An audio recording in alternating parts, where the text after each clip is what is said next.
What is going on, everybody? My name is Conor Lowell. Welcome back to another week of the Heroes for Hire podcast. We are back again talking all the week's movie news, entertainment news, and also a little bit of weird news about halfway through the episode. I am joined, as always, by my best pal, Mr. Shaun Mead. Shaun, how's it going? Good. That was a 10 out of 10 intro. Yeah. I mean, sometimes I impress myself. Yeah. And you impressed me today as well. And at least one of the listeners, because it's their first time ever hearing audio before.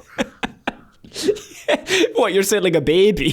Yeah. There's a child listening who's like, imagine that Conor being guy born is great. and the first thing you hear is this. I mean, you'd want to go back in. It'd be game over. What? No, because it'll only get better. It can only get better. It can only go up. So, Shaun, as I said, this is the Heroes for Hire podcast. This is our Monday show, which used to be split into Monday and Wednesday, and is now in one easy to find place. So for the first half of the episode, we're going to talk all the week's movie news. Second half, about 40 minutes in, Shaun will put a timestamp down below, and there will be a jingle. Every week. Every week, he never forgets. I don't really check, so he could have forgotten. I'm not quite sure. No, listeners will back me up. But about 40 minutes in, Shaun will put the timestamp down below. We go into weird news where we talk about all the strangest news stories from around the world. And I mean, it's just a bit of a fun time. If it's your first episode, you don't have to do anything. Don't worry about it. If it's your second or above, we'd really appreciate 5 stars, a like, a follow, a share. 5 stars on Spotify would be absolutely amazing. And you can support the show. We have a Patreon down below where we do extra content and exclusive content over there for all the patrons. They get extra movie reviews and extra episodes and stuff like that. Yeah, it's a really fun time over there. We do like live stream hangouts and stuff every so often as well, and it helps us keep the show ad free, which is also nice. And look, and if you're someone that's listened to every episode of the show, get in touch, because you may be entitled to compensation, to be honest. We've done untold damage to all of your serotonin receptors. If to be fair, if they get reimbursement, surely we should get reimbursement. I have to live with this pain every day. But we volunteer to inflict this upon her. Actually, that's a really weird line to take, actually. Hang on. What's the first movie story, Conor? Our line of take is, we've harmed you. Please sue us. Yeah, we damage ourselves. And you deserve money. We have for that. the money for maybe, I don't know, some long protracted law thing. So please, absolutely sue us. If you have money, ruin our lives. Lawler and mean, we're mean on the law. That was the problem. The judge is like, so you're mean on the law as in like you don't adhere to the law, which means you're guilty. Pass. Your Honour, I would like a veto. Your Honour, I would like to go home, please. Your Honour, I'm not feeling it. I'm not really in the right headspace. The vibes are off. The vibes are weird, okay? So, Shaun, we're going to get into this week's movie news, and I can only start at one place. And this was actually sent into the Detective Divilment's discussion group as a bit of a news story. So I did see this. Yes. We are starting with, I'm not going to say patron saint of the pod, but I am going to say our longest running rivalry of the podcast. As early as maybe episode 1 or 2, we came in strong that Jared Leto, we know we're saying his name wrong, don't send us messages. Do it on purpose. It's a long running gag. Jared Leto is just the worst. I think we kind of awful human. Just not no crack. Just not someone you want around in the workplace. No, and look, very talented, but also just a dose to be around. Like, knows he's talented, and just is a bit full of himself, and he has a weird cult. The guy in the office that you're just like, I just don't really like you. Just leave us be. Yeah, please, I just don't like hanging out with you. If you were going to work drinks and he was like, oh yeah, I'll come along, suddenly you're like, oh, actually, I have Pilates tonight, I can't go. Sorry. You're at a house party, he brings a guitar. That's the kind of guy. But Jared is notoriously terrible man, terrible person. But also, Shaun, he gets involved in a lot of stuff. He gets his little grubby paws into everything. So he's been obviously the greatest Joker of all time. You've said that to me. It's true, multiple times. I gave you a cutout. I know exactly where it is in that room, and I know it's not assembled. It's in the corner. Yep. Sean bought me a massive cutout of Jared Leto's Joker, which I will refuse to put up. But I think it's a hate crime. But your fiance has told me she hates that's in the house. Everyone has told me. I told you. I love it. But Shaun, Jared Leto is going to be coming back as he has been offered the Skeletor role in the upcoming He-Man movie, Shaun. I don't understand this casting at all. Okay. Because Skeletor is not a serious character. And he's going to try and make him dark and serious when he should be a silly little weird man. So if anyone doesn't know, they are doing a He-Man movie because I don't know if you've heard, but they are remaking every single IP from the 80s and 90s on a loop. And they haven't done He-Man yet. They haven't done He-Man yet. So He-Man is next up and he will be getting done, and they're looking forward to it. They also added Alison Brie into the cast last week. So they're packing this thing out. And now we know that Jared Leto is going to be coming in as the big bad. What a catch. What a guy. How bad is the method acting going to be? Is he going to dress up? Is he going to just become Bones? How is he going to work this? See, I think he might do like a Christian Bale machinist thing on this. And like just get himself down looking. But Skeletor is jacked, like every character. He's Jack Skeleton. Jacked Skellington. So, if anyone doesn't know, the current trend of Jared is that guest cast for a movie, such as, Blade Runner 2049, where he's also a villain and also blind. The character is blind. So, you're an actor. You've been cast as a blind villain. I mean, Charlie Cox played Daredevil for years. But Jared, he's not just going to act. He's going to be. And so what he did was he had to take somebody from the crew, just some poor fucking intern who probably turned up for maybe a few weeks of work experience, and was like, I'm now blind. He wore contact lenses to make himself blind, literally, offset, and then had to be led around the set by a different member of the crew all day, even though we all know you can see, Jared, you've made yourself blind.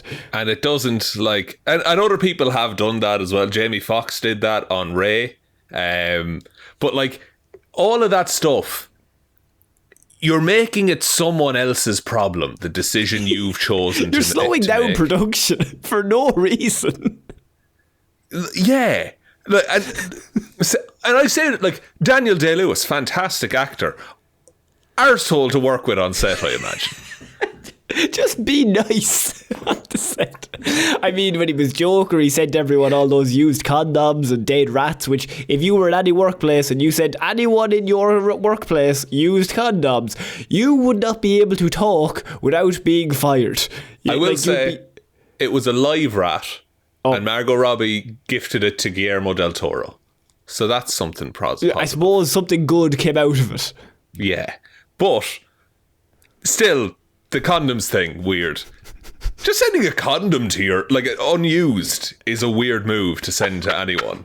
To the person at work you don't really know, but like you kind of get on, like you say, how was your weekend, and then you just come in and they're leaving and you just give them a box of condoms. Even someone you know, if you rocked up to your work desk one evening or one day or whenever you go to work, and there was a letter that said from Shaun on it, and it was a pack of condoms. Yeah.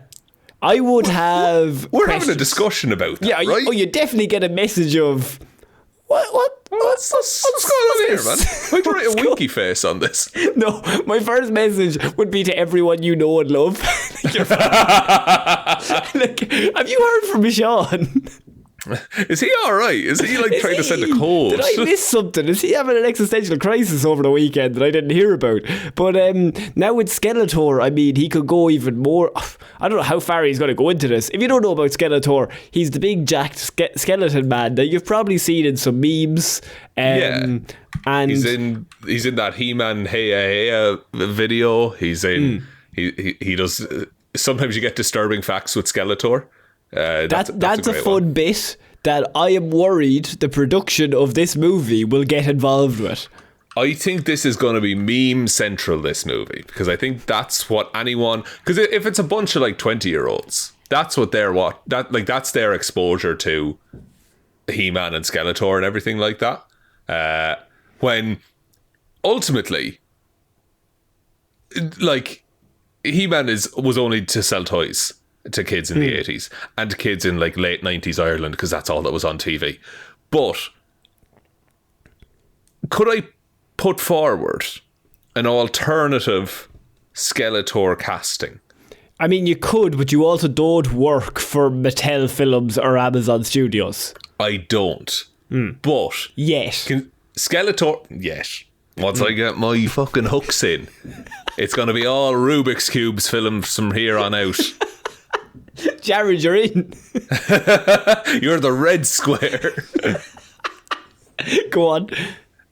Chris Hemsworth. Is he not playing He-Man? Is he? I know, probably not. Who's playing He-Man in this? I actually don't know. Sorry. I'm trying. Nicholas Galtazine. Right, he's playing He-Man. Camila Mendes is Royal Guard Captain Tila, and then you have Alison Brie playing the diabolical Evelyn. Cool. Or Evelyn. Evil incarnate. But I just think, because Hemsworth's funny, he's jacked, he can do action and be silly. You're thinking of Furiosa. You could get Hemsworth in as to do a villain. I think he could. I think he'd do it. Unless he's busy. And he might be busy. And also, but I think if you give him the Skeletor role, he doesn't have to get super duper jacked. No, you can pad that shit out. Like, that's fine. Because it's just a whole suit. Which he doesn't have to then go like Thor levels. He could just like be normal human level. Yeah, he doesn't have to take a bajillion steroids to do this one. He doesn't. We don't want that for you, Chris. It's fine. What about Oscar Isaac? I found a list here of possible fan casts. I think Oscar Isaac has been so many villains. He just needs to just chill out. Like, just. But I think he's just good at it. I do think he's good, but I don't think they'd put Oscar. Hemsworth and Isaac, though, the problem with them is they're too handsome. You can't put the Skeletor mask on them. That's true. Now, and then, look, anyone I suggest from this point, they're still handsome. I'm not taking that away. They're Hollywood handsome, but but Oscar Isaac and Hemsworth. Yeah. Who do you have? Giancarlo Esposito? He's done some fun stuff in the past. Just for the voice alone, you could have him as Skeletor. That's probably true. This one I like. David Tennant. You know what? Tennant would do it. Tennant would do it. I think he'd have a great time. Yeah, he'd be pretty fun. I mean, there's so many people. I think we always keep along the track of anyone but Jared. It's ABJ, and we just try and say, you could hire anyone else. Just let him do another Morbius movie again. Just keep him in the Morbius world. Keep him busy. Keep him busy doing Morbius. Apparently there might be a big villain in those Spider-Man movies coming up soon that he might have to fight. No. Oh dear. Shaun, we're going to move on from the Jared news. Shout out to Jared. He hasn't appeared in the news segment. Don't shout out Jared. No, just because he's a terrible person, Shaun. Oh, it's more like a be aware of Jared. It's a public. It's a public Amber Alert. Yeah, like we're just really letting the word out. Please be aware that Jared might be near you, and just kind of keep an eye out, because he could be around any corner. Any corner you turn, he could be there sending you used condoms. You don't know. So, shall we move it on to some pretty good news, and that is Ocean's 14 could be happening. George Clooney and Brad Pitt returning as the studio is courting Oscar-winning director to come in and take the reins, Shaun. Which Oscar-winning director is coming that in? is the director Edward Berger, who directed All Quiet on the Western Front. Ooh, that's real good. Being brought in, according to Deadline, he's now being linked to direct this movie. George Clooney and Brad Pitt returning to it, which I think is fun. We are on the record as saying the Ocean's movies are just... They're perfect Christmas movies that if you're in someone's house and they're saying, you're into movies, turn something on. Ocean's 11, solid, easy. It's got everything. It's got a tight plot. It's got actors that everyone knows. It's got weird camera moves so that you look really insightful. And at the end, everyone's like, they're not going to get away with it. And then they get away. It's perfect. 12 is a bit iffy, but 13's pretty good as well. 13's fantastic. 12, they were kind of struggling. But they do have the Julia Roberts bit in it, which is the best thing in cinema. They have Julia Roberts playing Julia Roberts in it. And I think that's fascinating. We, as of recording this, we haven't picked what movie we're going to review on the Patreon. Nobody's put Oceans into the hat. Can I put it into the hat? Technically, that is against the rules, but if somebody were to say, I don't know, when we finish this episode, send us a message with put Oceans in the hat, we might be allowed to put Oceans in the hat. Okay. Now, there's no guarantee it'll come but the out, problem but with this I want is, it in the hat. with any of those movies, is that me and you will just spend the whole time going, Jez, that's great. Oh, boys, that's great now. Oh, lads. That's one where I want to, like, have it, like, we're watching it and, like, the camera's on us and we pause it every so often and I can go up to the screen and point at stuff. That's how I want to review that. The first one is Soderbergh, did he do all three of them? Steven Soderbergh did all three. He did 11, 12 and 13. I don't know if he did 8. No, he didn't. I don't think he did Ocean's 8. I think he was as executive producer or something for 8. But 2001 Soderbergh is outrageously talented. Just so good. It's insane. I think that first one is done on film as well. Yeah, the first one is madness. It's madness that it works. It's insane that it works. It's got Don Cheadle doing the worst accent you've ever heard. But even that pays off in the third one. The Don Cheadle accent is so atrocious, such as the Julia Roberts plot point.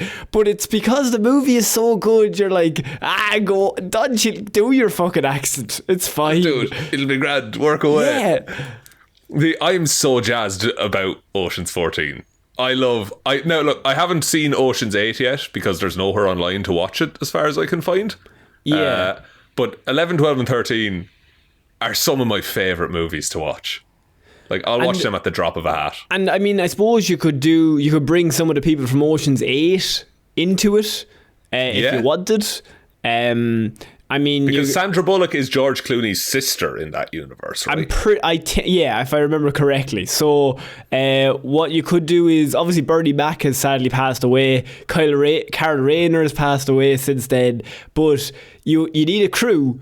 And you technically have Ocean's 8 if you've got Bullock and Anne Hathaway. Rihanna's in that movie. Cate Blanchett's in that movie. So, like, you bring all them in along with Julia Roberts and Don Cheadle and Brad Pitt, and Matt Damon will definitely come back. You might be able to get Affleck.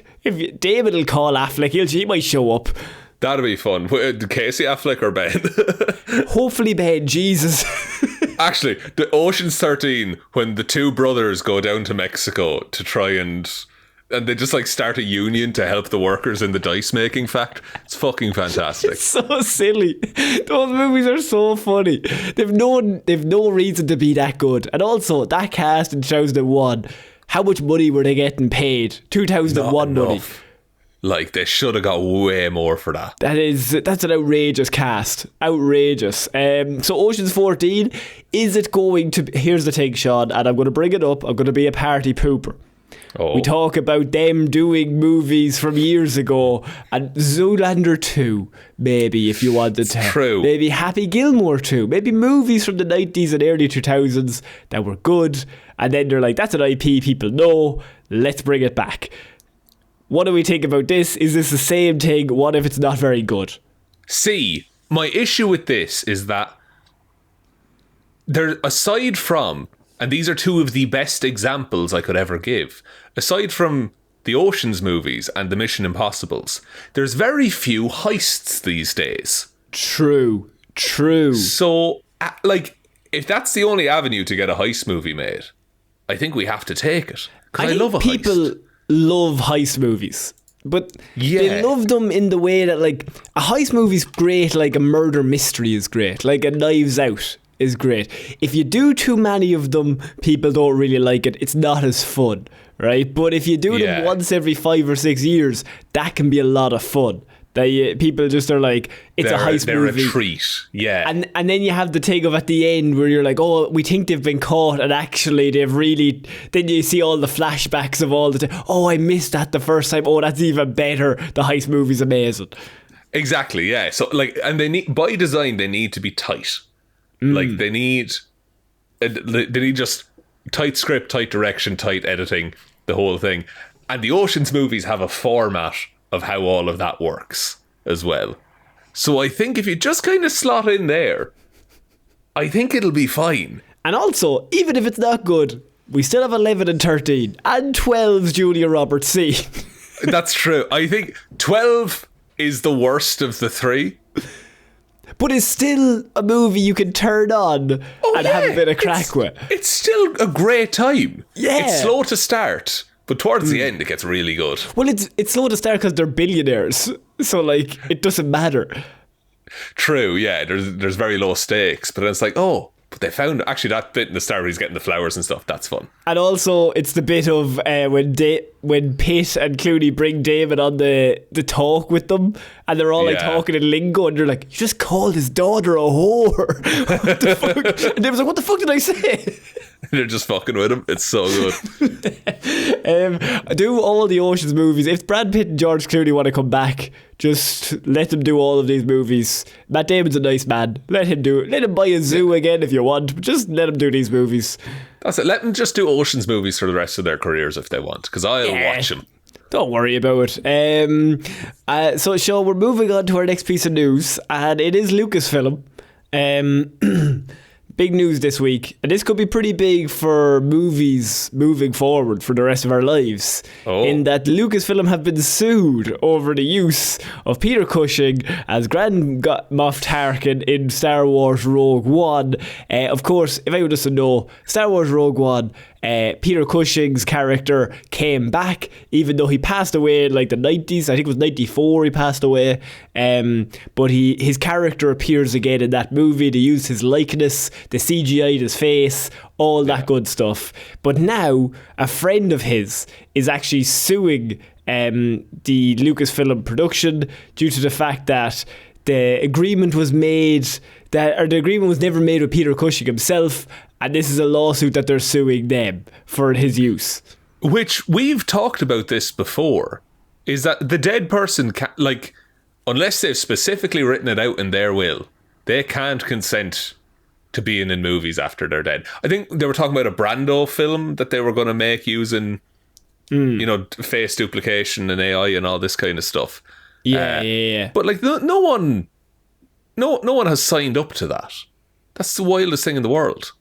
So I think Lucasfilm's claim is that Peter Cushing signed a contract before his death, and the lawyers on the other side are claiming that the agreement was made for an appearance in a TV film that was never made, while Lucasfilm protests that they did not believe permission was needed as they owned the rights to Cushing's image from the original movie of Star Wars.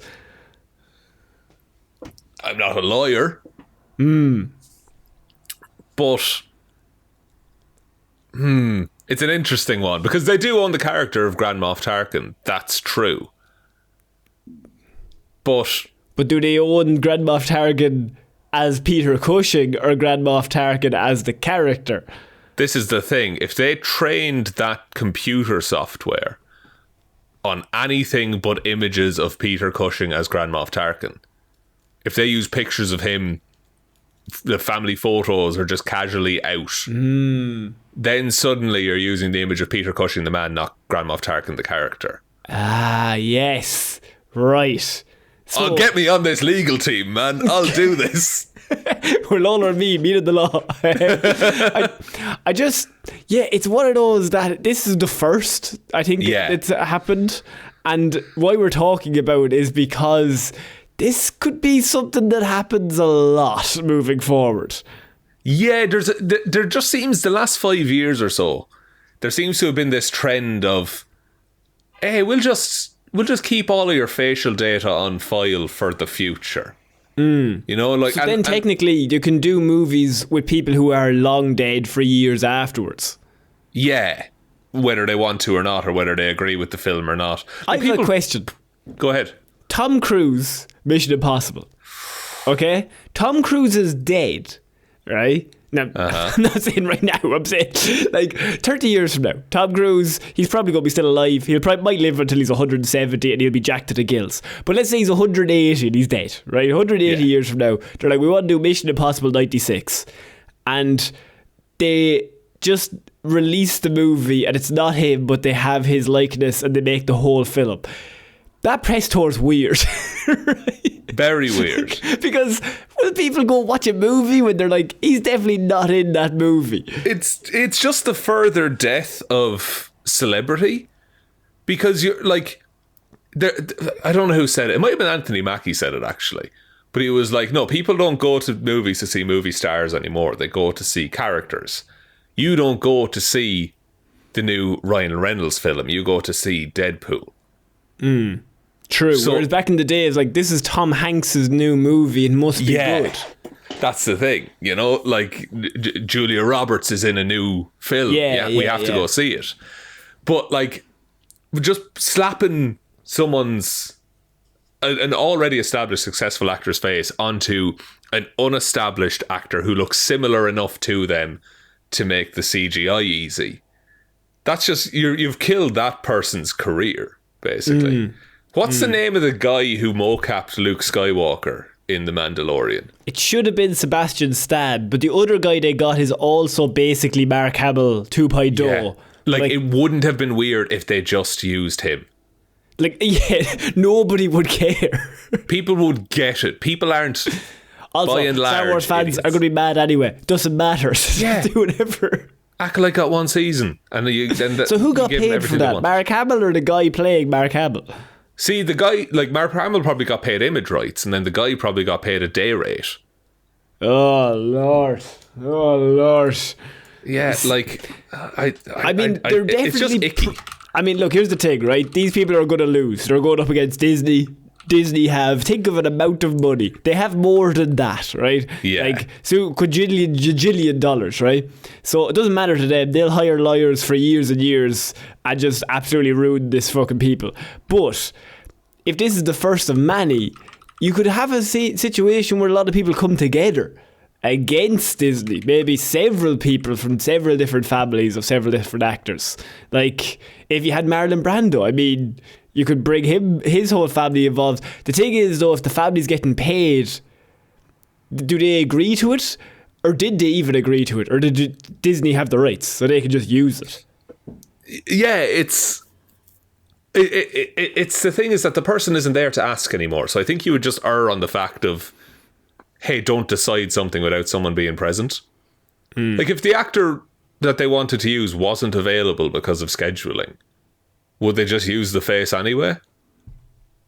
You know, like, just err on the side of just use a real person. Make it work, be creative. This is going to, like, properly evolve over, like, the next 5 to 10 years, and it's going to be fascinating to watch how it works, but we just know that Hollywood's going to do the fucked up shit. Like, it's going to be wrong, what they do. I mean, you've seen the end of The Flash.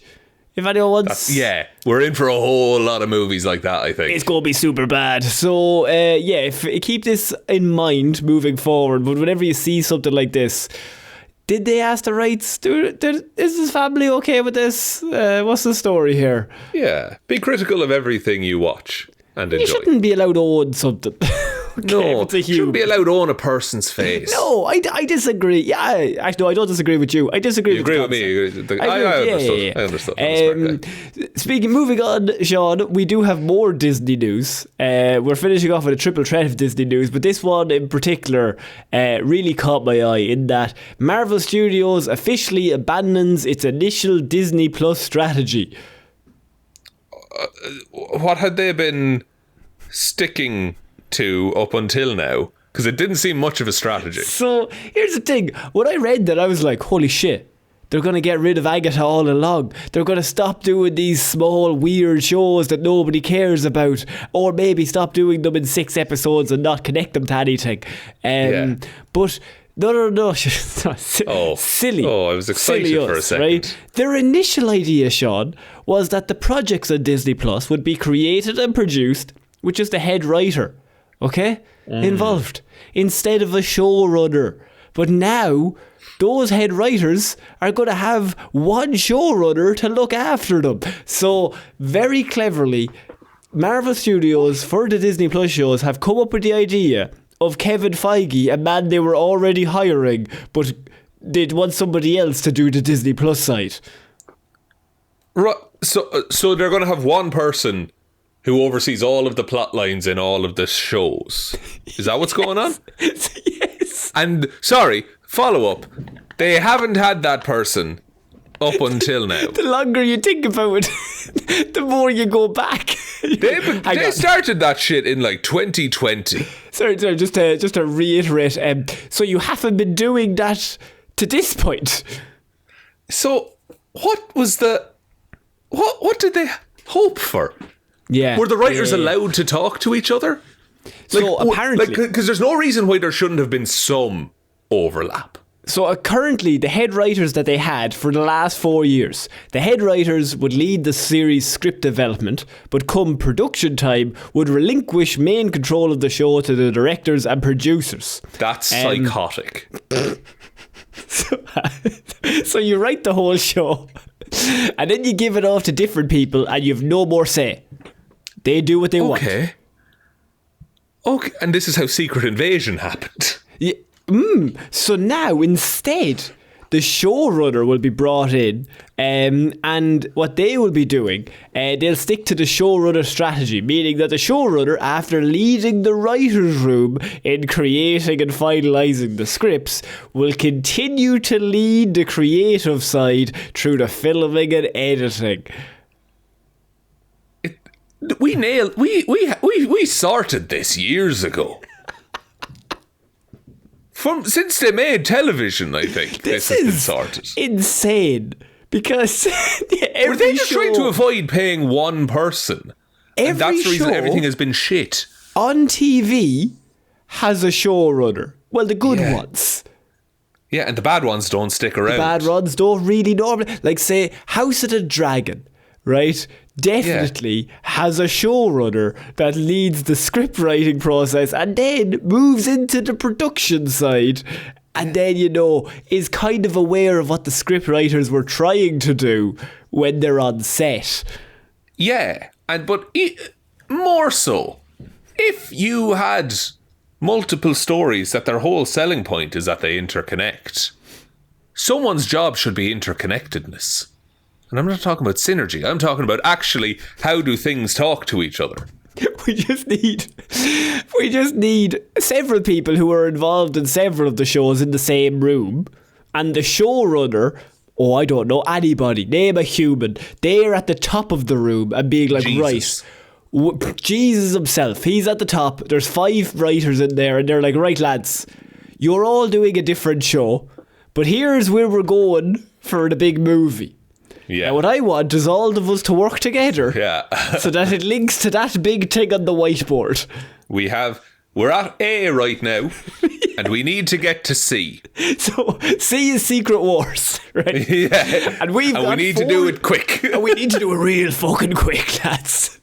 We've already got Tom Holland. He's going to be in some fucking movie real soon. Don't know what the fuck he's doing, but he's involved. So now I love the fact that they've gotten so much shit over the last few years. How is this? This is actually, the more you think about it, the more fascinating it becomes how successful they are, because they're successful because they have Kevin Feige, right? I think that's kind of objectively what people, very talented human being, very involved from the very, very start, and very much linked everything together between all the movies and all of the big movies. Yeah, and very much spent years learning his craft. Like, he worked his way up from, production assistant. And so then to start doing the streaming services and being like, we don't need one of them because it's fine. But to start doing streaming services when the only really established model was Netflix, which loses money hand over fist year on year. If you had a sports team, right, and your sports team was the greatest team of all time, you had the best tactics and you fucking killed everyone, and then you set up a second team in a lower division and then said, do not copy any of the winning team's tactics and or strategies, the other teams would be like, this is weird. If it worked for one team, why don't we just also do it for this team? How does this make you feel for the upcoming Disney Plus shows? Like your Agatha All Along. Well, Agatha All Along is the first one to ever have a showrunner, Shaun. Interesting. But so wait, is Agatha going to tie together everything that happened and everything that's about to happen? Imagine that poor showrunner. Right. For a show that was built because a song got popular. They're like, you have Agatha, but simultaneously we do need you to connect 36 movies and also 7 series. Doctor Doom and Mephisto have to show up. They kind of have to be there. Yeah, sorry about that. Now, we've kind of left you in a bit of it's a bit rough, this situation. Poison chalice we've given you here. But also, if you fail, you're fired and we go back to the old way. You are fired. We do have gajillion dollars. We will just get somebody else. We just need somebody to come in and say yes. A lot. Yeah. It kind of sucks. Okay. I've long since removed my love for Marvel and that kind of stuff from my sense of self and personality. But it does suck that we just had to... that now this happens. And all of the good ideas have just been burned and can't be touched anymore. I have one good piece of news. Please. Daredevil Born Again was the first, initially believed to be the first MCU Disney Plus project to hire a showrunner, which just so happened to coincide with when they decided to rewrite and refilm the whole series. So if you don't know the story, they shot the whole first season of Daredevil Born Again with Charlie Cox and all the cast. Well, they didn't include Foggy or... They left out some main characters. They didn't include any of the main characters. Who cares, right? People don't like them. So they refilmed it. And what happened was then they hired a showrunner in October 2023. And it was Dario Scardapane. And Dario comes in and is like... This is really bad. We should refilm everything. And so that's when all of the reshoots happened and the whole show had to be redone. Basically ground up. Like, I don't think a lot is going to carry over. Oh, they brought in Foggy and Karen Page and like rewrote the whole season. Like, and rightly so. Like, how do you miss the mark that badly? It sounds like the people who wrote it originally didn't actually watch the Netflix Daredevil series. Why would they? Because Karen and Foggy pretty fucking important in that series. Pretty important. Pretty vital to the old plot. If you've read any Daredevil comic book. Yeah. They're Daredevil's conscience, essentially, a lot of the time. Like, I mean, it's the same as if you're going to do Spider-Man, you got to include, like, MJ or Gwen and Harry Osborn. Yeah, you need the side quote unquote side characters to ground the hero in the real world. You need Foggy calling Matt Murdock a little dickhead a few times. He's calling him out. It's like, you're a bad friend. Because he is. He's a dickhead most of the time. Yeah, if you want to do you got to pick. You can't do both lives. You get one life. You got one wife. Is the way the world works? I don't know. You got a bunch of wives. Watch New Girl, everyone. I've been watching the shit ton. I just have it on loop. Just have it on loop. Why not? Also, when we were watching it, because we were over in London together like 2 weeks ago, we were watching it on a loop, just on the TV.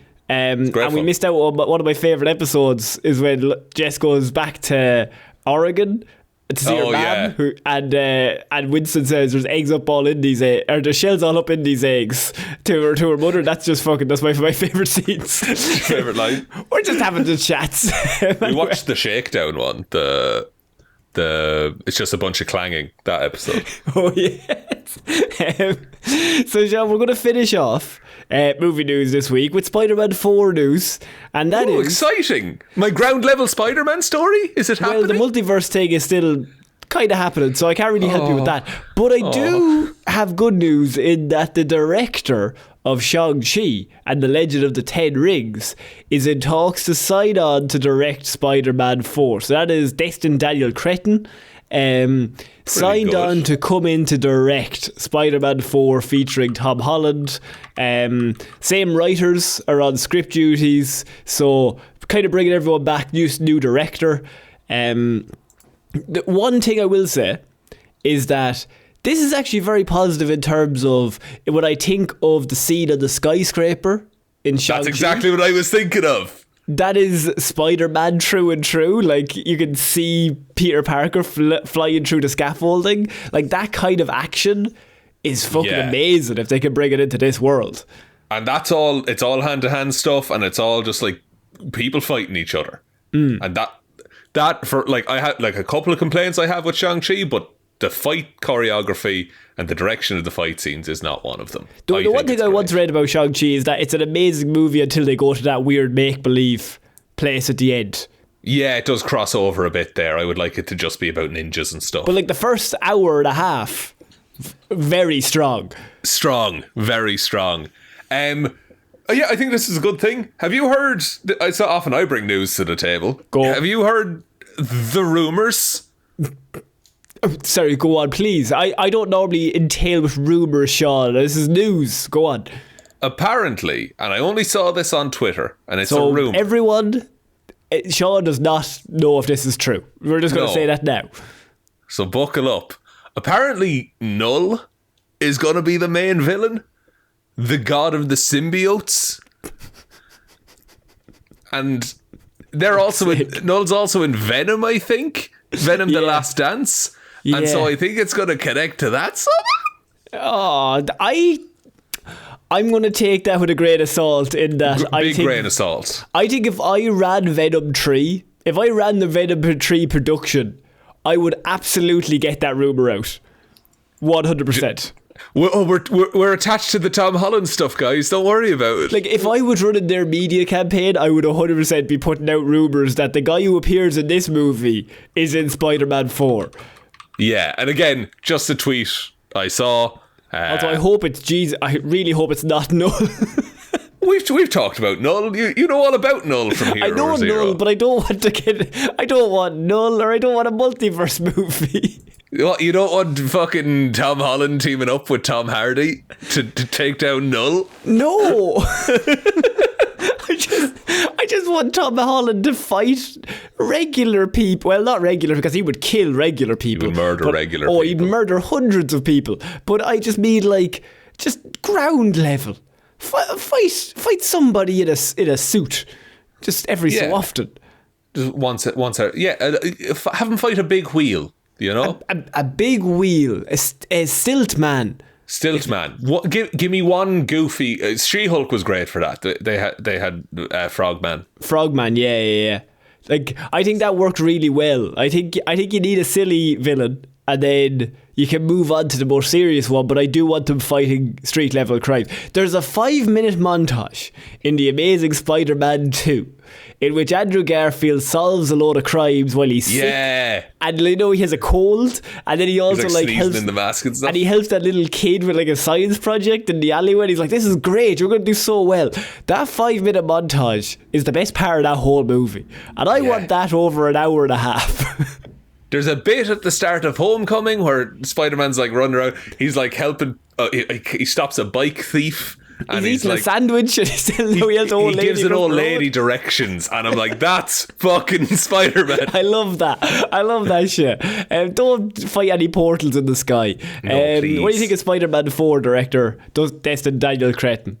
Honestly, it's a good choice. I think it's a choice that it would be very easy to hand it off to, your usual, to a Russo's or something like that, but they're busy. But I like Destin Daniel Cretton. I like what he did with Shang-Chi. I think if it's anything like that fight on the side of the building, or the bus, then it'll be great. Or the bus fight. The bus fight is amazing as well. Even that last bit where he's on a dragon, that's all right. That's pretty good. There's just a whole bit in between. Yeah. Weird. It's a lot of grey CGI, but the action fucking rips. Yeah, it's pretty good. It's really, really good action in that. I want Spider-Man on a bus, Peter Parker on a bus, stopping and mugging. I want Peter Parker trying to solve problems without revealing that he's Spider-Man. But he's like trying to protect people, but he can't really. He's just a kid. No, you're older than my boy, even though Tobey Maguire's like 37. Yeah, he might be older than the man saying that line. I think that's it for this week's movie news, Shaun, which means it's time for some weird news, and it's time for your timestamp down below and your jingle.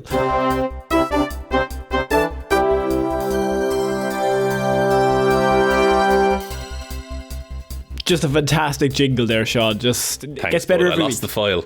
I cleaned out my computer because I was trying to get a game to fit in it, and I lost the file, and I had to go digging. So my recommendation would be get a different file. You don't even listen to the file. But if I did, I would know it was bad. No, you just said it was what the fuck are we doing? The claws come out after the jingle, folks, let me tell you. We go off the mic. Real vicious. Shaun, I'm going to start off weird news this week. Also, by the way, Shaun hasn't heard any of these weird news stories, so he's been too busy. You spent the week gathering all the weird news stories from around the world. I've been too busy. I cleaned out my computer, I guess. Sounds kind of weird, bro. What are you trying to hide? Oh, no. I just had to wipe a load of hard drives real quick. Don't worry about it. Add a load of drug deals on it. Wait, no.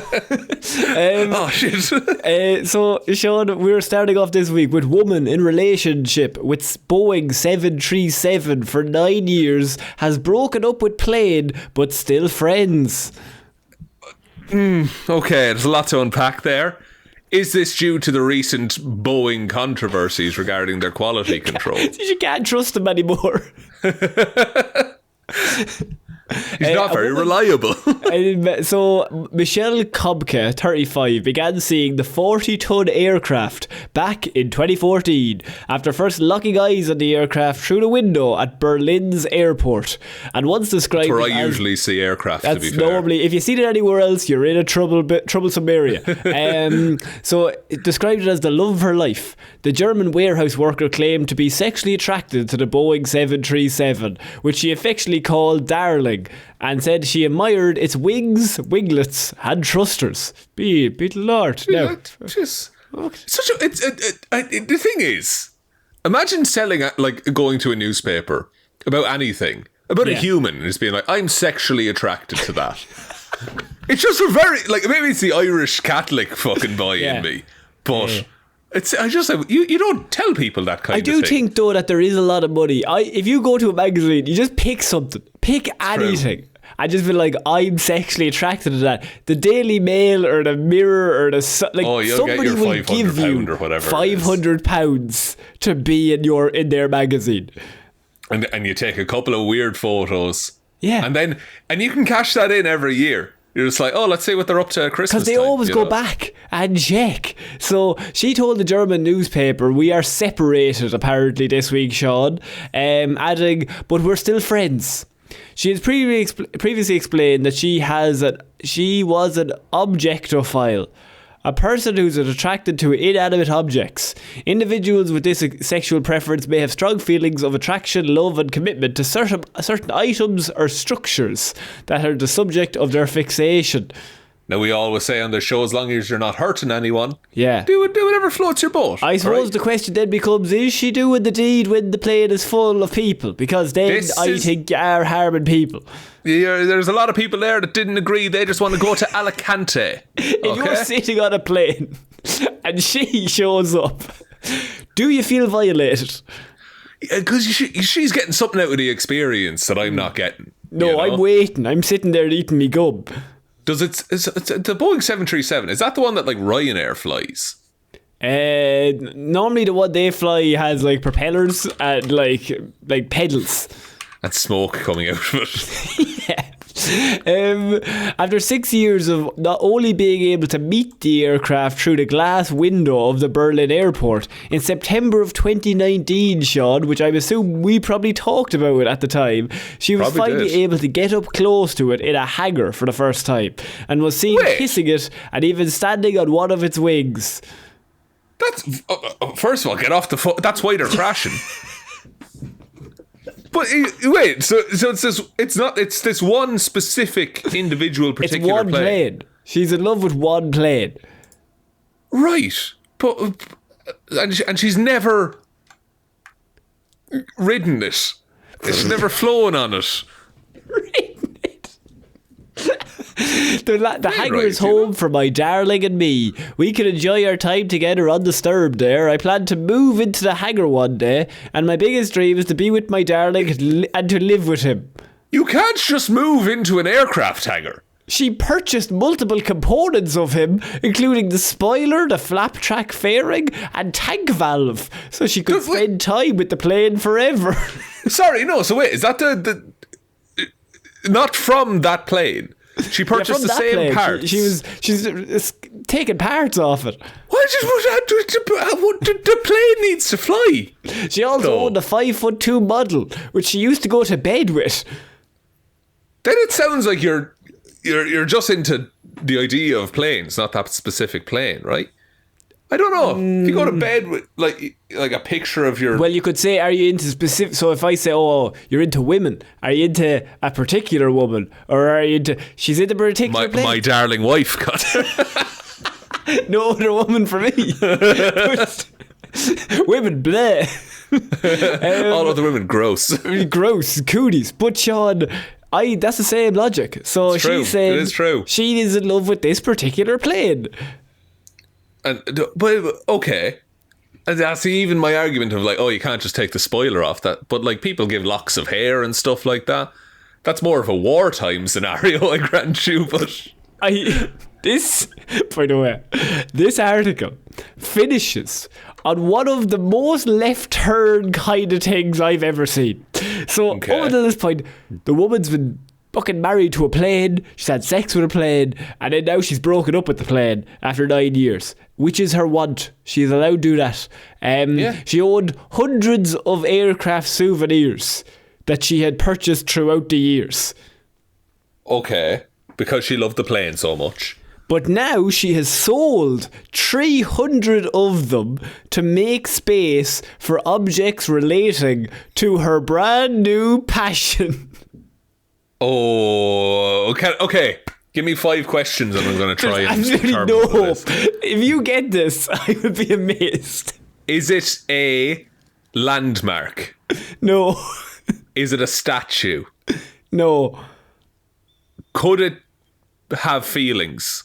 No. If it was a number, what would it be? I don't know how your number system works.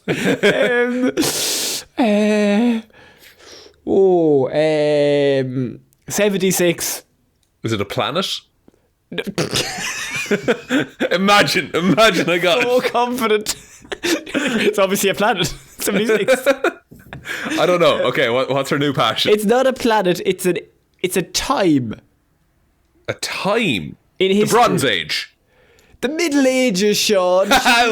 She's in love with the Middle Ages. That's even stranger. Because that's an era. Yeah, she revealed that I now love wearing knight's armour. I think the wearing of the armour now is the kink. I think the knight's armour is now the new thing. She's in love with a pair of armour? A pair of greaves? A piece of armour. A piece of armour. Is it the wearing of the armour, or is it looking at the armour? I suppose if you can look at it and then put it on. So then it's a kink in her armour, huh? And this What number would you give that? A kink in her armour? Or what number would you give the Middle Ages? The Middle Ages, 47. I don't know. I know of 1076, and I was like, 76. 10 years after the Battle of Hastings. Yes, that's the first thing I thought of. The most important date. Middle Ages. I just thought of a middle ground. Shaun, what do you think of this woman? What do we do with this information? Is our lives better? It's certain. Our lives are certainly worse. I mean, has anyone asked the plane how it's feeling? I broke it up, I assume. She's after taking half of it with her. The plane's going to do something drastic in the sky. On a flight where nobody else is on it, Shaun, is what you're saying. Oh, no, of course. It's an automatic plane. An automatic. She's after taking the fucking autopilot out of that junk. You know she has. Would you stop? Oh, of course. But it's the one from Airplane. It's the big blow up thing. Yeah. What do we do? Like, she's not harming anyone, technically, unless she has a crossbow with her knight's armour and or a sword. Then she would be technically harming somebody. But same thing, where are you getting access to middle-age items and iconography? You're going to a public museum. Yeah, so if she goes to one of those fairs that have like the Middle Ages and they celebrate that, is she in love with the knights? Or is she in love with the age? Does this woman just like things? I like things. I like things. We all like a lot of things. Name a thing, I'll tell you if I like it. Lamps. Love them. I love lamps. Fucking mad about them, but do you want... But I don't want to have sex with a lamp. No matter how many times it has.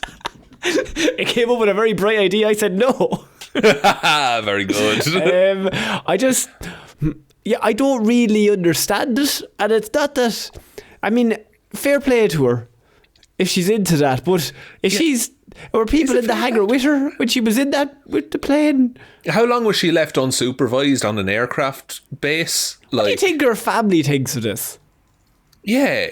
What do her friends think? Like, what if she has to go to a wedding? What happens then? What's worse, if the friend in your group is dating a complete dickhead who you're like, everyone hates him, or the friend in your group is dating a plane? I think a dickhead you can deal with. A plane defies all reason.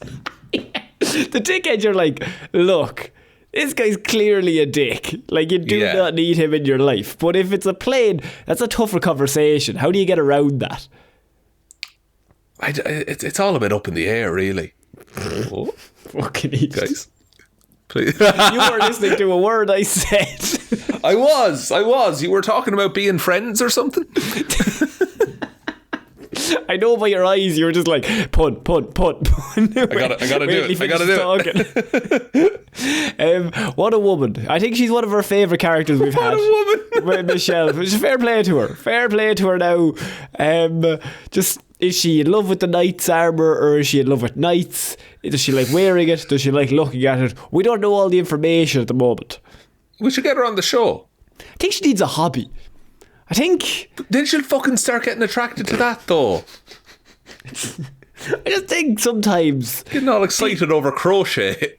I just think sometimes when I read stuff like this, I'm like, you need to...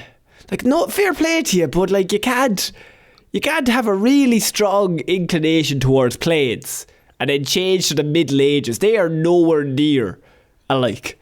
Like, that's... To me, if that's like if someone went from like astronaut, the job of astronaut, to like surgeon, you're like, you didn't really give a shit about either of them because you're just swapping and changing. That's... astronaut to surgeon makes sense to me. Astronaut to... going on there. Minor. This is switching professions. Like, that's a regular thing that people do. People reskill. But this kind of level of switching is very strange. I mean... She doesn't have a type, is what I'm saying. Conor doesn't think bisexuality exists, folks. No, I meant in terms of this woman at her plane. I'm like, you go to cars, wouldn't you?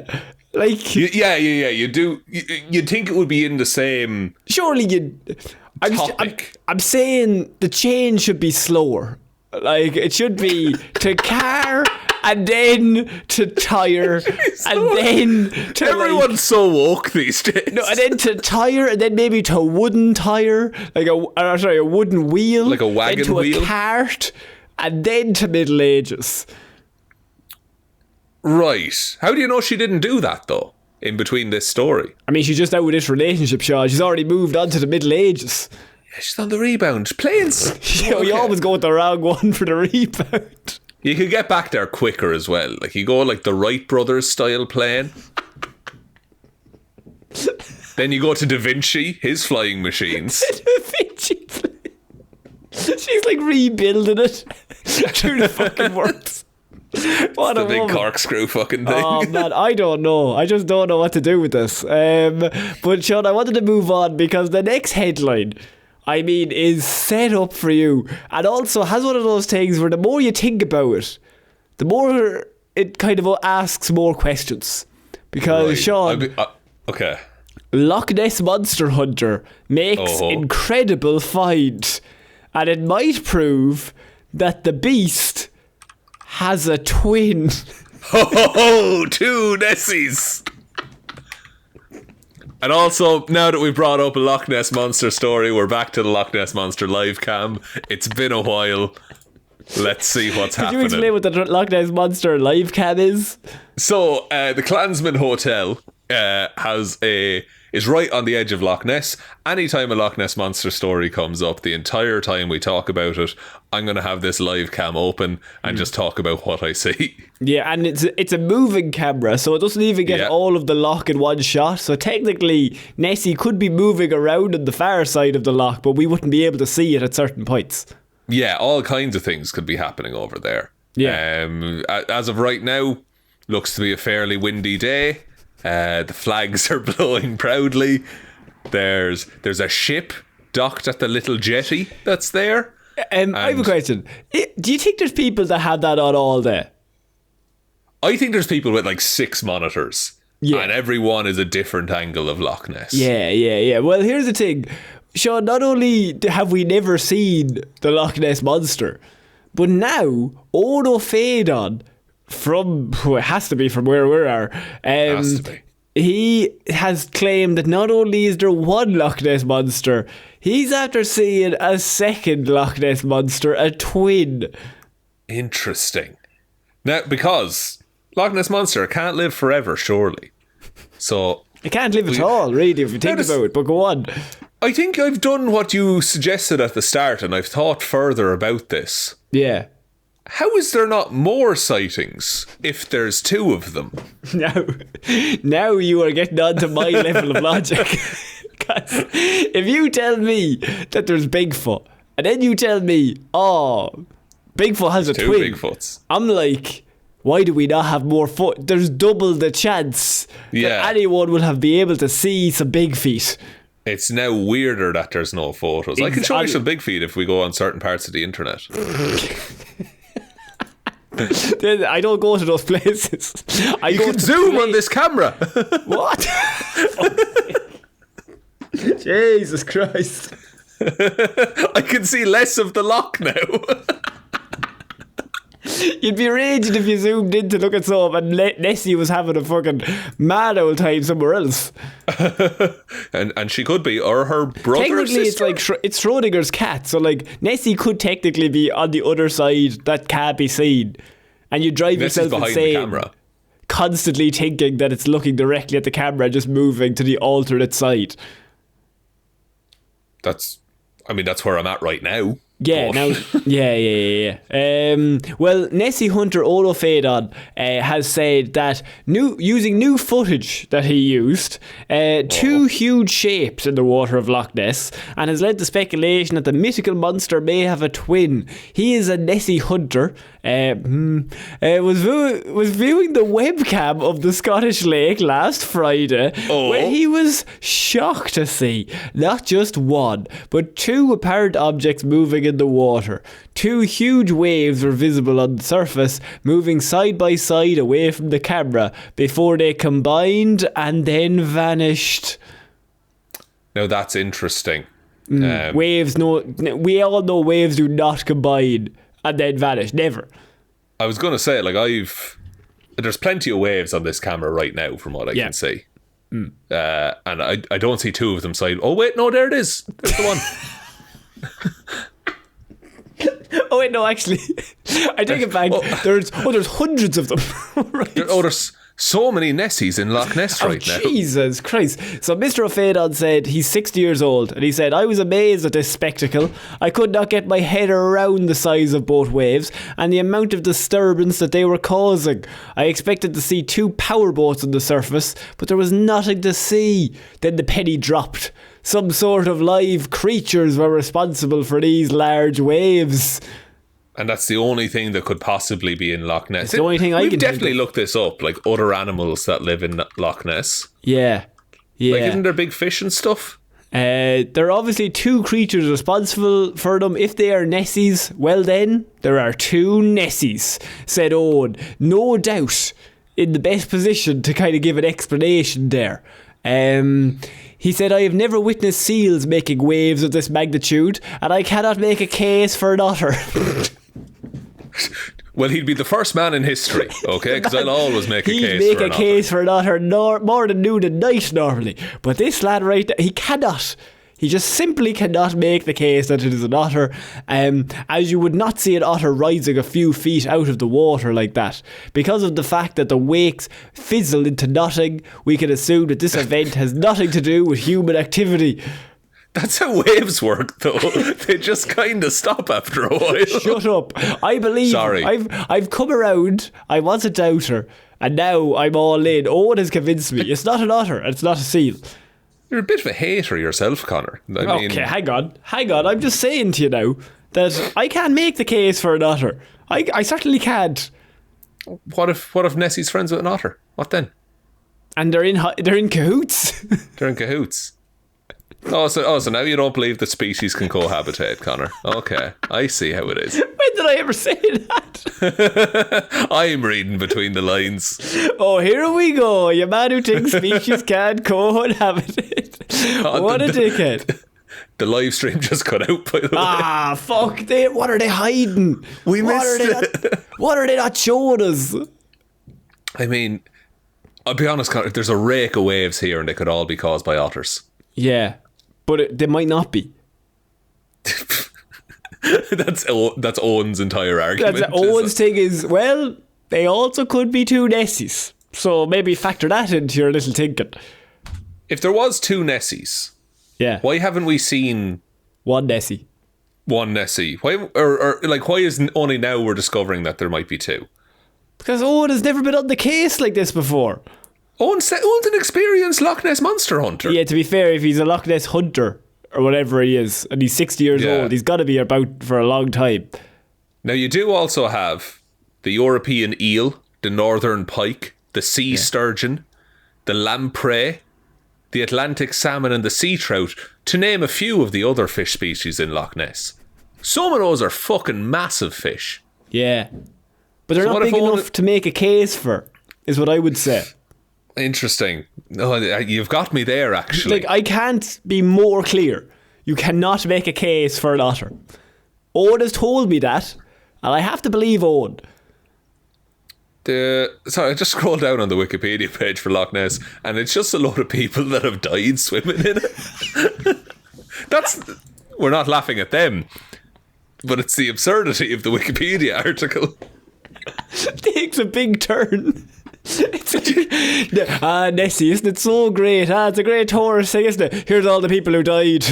It's like we were talking on Hero Zero the other day about like just dropping a bomb in a story and just killing the mood. The vibes have been ruined. It's like, it's a great old tourist thing, isn't it? Brings people together. He might be real, he might not be. Anyway, here's your granddad who died in fucking 1746. Fella got hypothermia swimming across. Fucking died swimming from, didn't he? Fucking Egypt.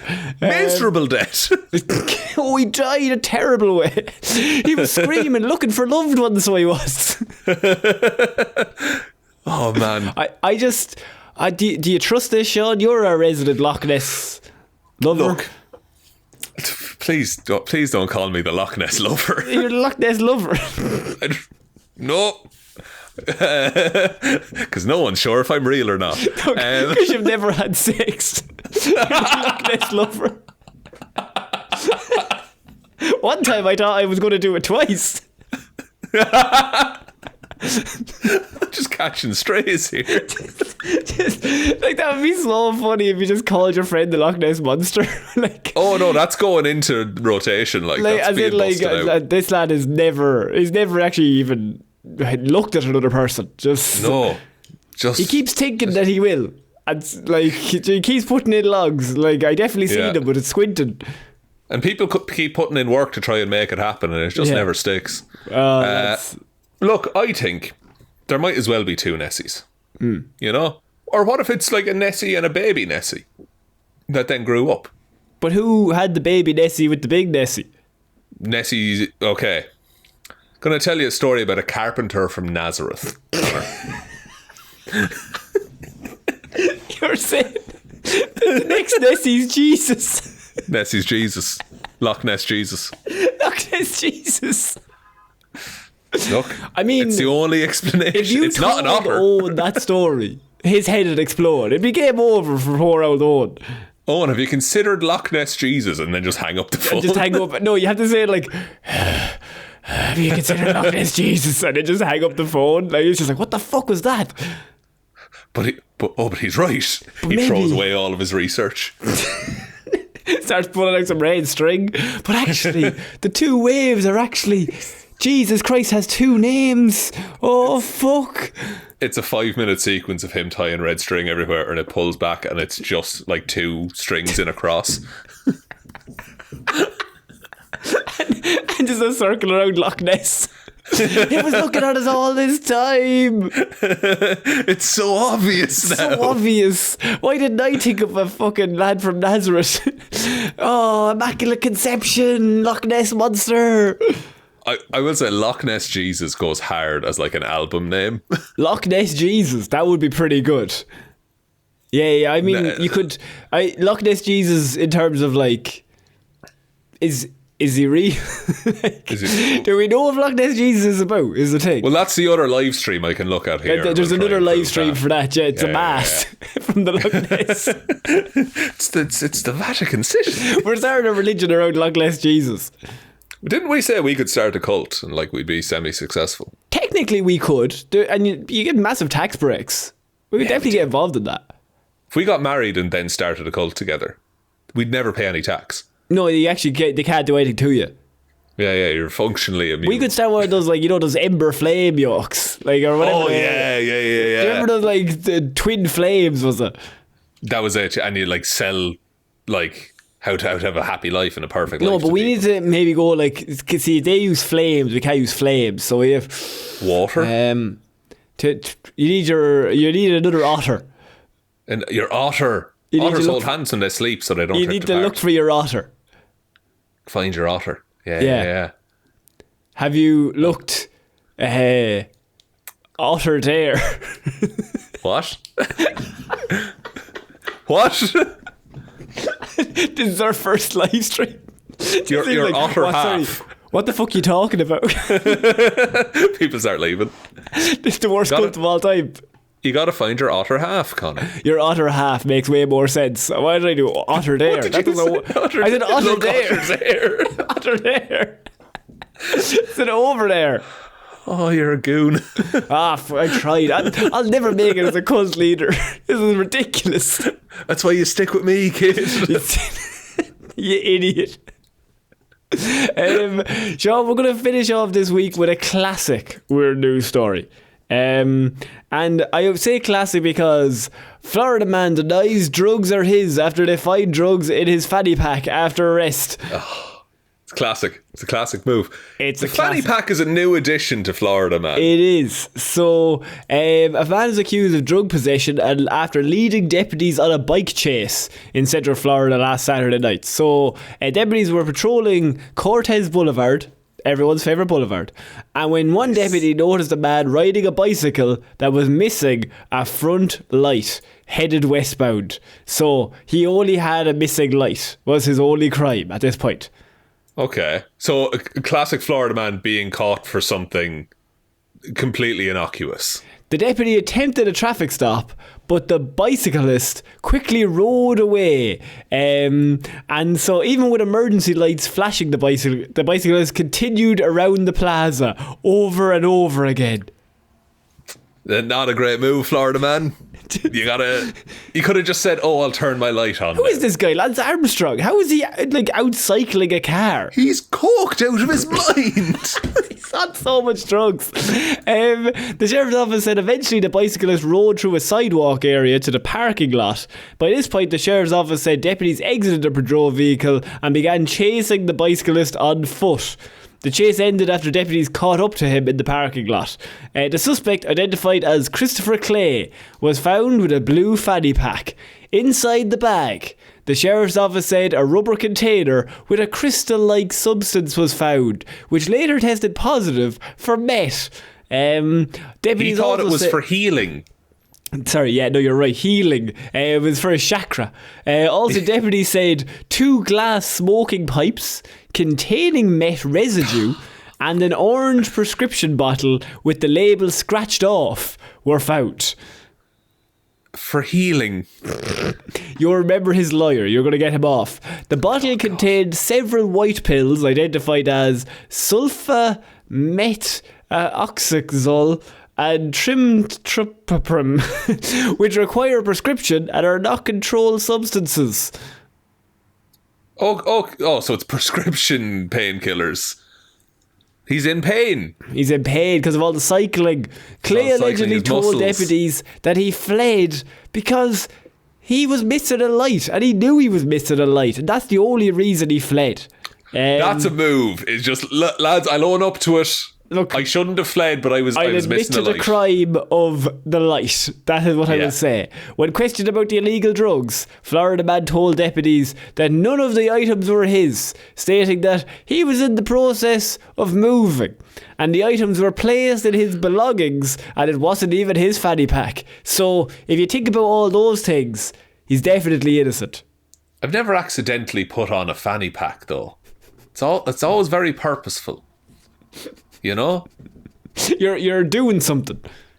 Yeah, and you're not generally taking the fanny pack off if you're like sitting down to where it would get mixed up with someone else's identical fanny pack. Yeah, so you're saying your defence for your client. No. Wait. Your Honour, strike that. Your Honour, I was talking crazy. Let me go again. My colleague, client, was... This guy's going to jail. He was sitting down, he took his fanny pack off. It got switched with an identical fanny pack. Yeah. His is full of the Bible and flowers. He loves Loch Ness Jesus. Your Honour, will a man who follows Loch Ness Jesus do this? I don't think so. The judge's own. So, I mean, the idea here is the Florida man, he's on a bike, he has got no light. If you had no light, he gets pulled over. If he had just not cycled away, they would probably have just been like, hey man, you don't got a light. Put a light on your bike, that's super dangerous, and probably let him away. Yeah, but because he decided to flee and cycle around for honestly an impressive amount of time. He did a few laps. They were like, okay, first of all, who flees on a bike? Yeah, that's a real power move, and also a weak move. Yeah, and also, what's he hiding? What's he up to? Who cycles? What do you have to hide that you're cycling away from a car? The 2 glass pipes as well. Raises like, was he with a friend? You know, like was he hanging out with a friend? Was whoever owns the fanny pack with a friend? Is what you mean, Shaun? Strike that, Your Honour. Your Honour. I've done it again. I'm talking, as we say, the crazies. He should get off because I'm insane. He should get off because I've made a few ups and daisies here, Your Honour, and I gotta admit, I'm not in the right headspace. I'm asking your man for a pipe. You look at, you have any mate? I'm fucking tweaking here, man. Just gotta level me out, you know. I'm absolutely crazy here. So he's got 2 pipes, so maybe he does have a friend, or the person who owned the fanny pack has a friend. Yeah, and then, or it's two separate people who are mean to him. We're like, okay, he's been framed. We need to get rid of multiple dollars worth of meth. Yeah, and also equipment. And also all of this prescription drugs that we have, but we will scratch off the label. Yeah, so you can't see whose name it was. Clever. Very good. I mean, bad, Your Honour. Your Honour, this guy's a legend, is what I want to say. I'm just throwing pills in my mouth. My tie's like undone, I'm sweating. But like they're just Tic Tacs. Like, you just want to be like him. I'm trying to impress this guy. I want him to let me join his gang. He seems like he gets all the best painkillers. This is a classic Florida Man story. That is true, because we haven't covered Florida Man for a few weeks, I don't think. Yeah, we haven't reached him for a while. And Florida Man, he's still the same. He's always a classic. I don't own this fanny pack that's definitely wrapped around and tied around my waist. So it's an interesting one to look at. I love that, like, these are like grown men and stuff like that, and but it always comes back to the childhood. That's not mine. I didn't do that. In the moment, that's all you have. I definitely didn't do that. Like, what can you do? What if he was cycling to a police station? He was actually cycling the fanny. Yeah, he was going to drop it off and say, like, I stopped my friend from doing all of this drugs. Yeah, and I don't know what's in here, but I don't want to touch it. Oh, man, I didn't even look. Did not even look. Just cycle straight and that's home. That's why I ran, because I was afraid, because I'm not in this world. I don't know what happens. I don't know what you're going to do to me, officer. You know what I mean? I just was here to try and drop off drugs. No. Hey, strike that. Sorry, no. Drop off a fanny pack that I didn't know what was in it. There you go. Exactly. Mm-hmm. Another case won by Lawler. He's like getting led to the chair. Another case solved. Wow, zero tolerance. Just straight. Just like, oh, well, you had a fanny pack. It's the worst crime imaginable. Hey, a fanny pack is a useful accessory, A useful, Connor. Handy accessory. Yeah, Shaun, I think that's it for this week's Weird News. What a week. Would you like me to take us out? Yeah, sure, why not? Thank you, everyone, for listening to this episode of the Heroes for Hire podcast. We will be back on Friday with Hero or Zero, and next Monday with another episode of the show. Big thank you to everyone over on Patreon, patreon.com/Heroes for Hire podcast. Link to that is in the description. And big shout outs go to all of our patrons: Róisín and Baby Ben Palmer, Joe Burney, Ryan Komatsu, Dozer Enthusiast Evanson, Waffles the Quantum Immortal, David Clarke, Shaun Chuck in the Wash and It'll Be Grand Jamieson, Dominic, Anna looks forward to the next Irish animal story, Hjelmroos, Danny McLaughlin, Lordsmish, Michelle Browne, Michaela Doughty, Frost, Gambit's Cajun accent #1 defender, Ed Ball, Conor and Lorraine will only accept MCU Galactus in Paul Mescal GAA shorts, Russ Number 86 here, just dropping in to say that I appreciated the liberal use of the word cunt last week. Great work, guys-Parfitt. Did we say cunt a lot last week? I think we did, but I can't remember what we were talking about. Probably J.K. Rowling or something. Probably, actually. Jackson Brueheim will be attending Sean's upcoming gum eating intervention. Liz had a few too many on St. Paddy's Day and Tipsley subscribed to the Patreon. Ciara Lawler, Judge Lahey, The Amazing World of Keza, Mikey Chair's #1 fan, Fuck the Heckler, Kyle Borowski, Rory, Peter, Have I Said Hedgehog, Hedgehog's a Dude, Jones, Jack Markham, Barlow Cheese, Johnny Ray and Hunter Harvard. Thank you all very, very much for your support. We really, really, really appreciate it. Everyone over there is an absolute legend and helps us to keep making the show. Someone asked me, by the way, do you record the Patreon names and just put them in the same ones every episode? Yeah. And I was like, no, I can't, because of the little game that we have going. They all update them. Yeah, and it's an absolute lovely thing. But thank you, everyone. There's also a merch store, heroesforhire.ie/shop. Twitter is @heroesforhirepod, the 4 is the number 4. Facebook is Detective Diplomats Discussion Group. Instagram is Heroes for Hire Podcast, and the best way to ever help out the show is to tell one human being that we exist. Just a one, please. And I think that's about it, Connor. I think so. So I've been Conor Lawler. I've been Shaun Liam. And we shall see you all next week, guys. Bye. Bye.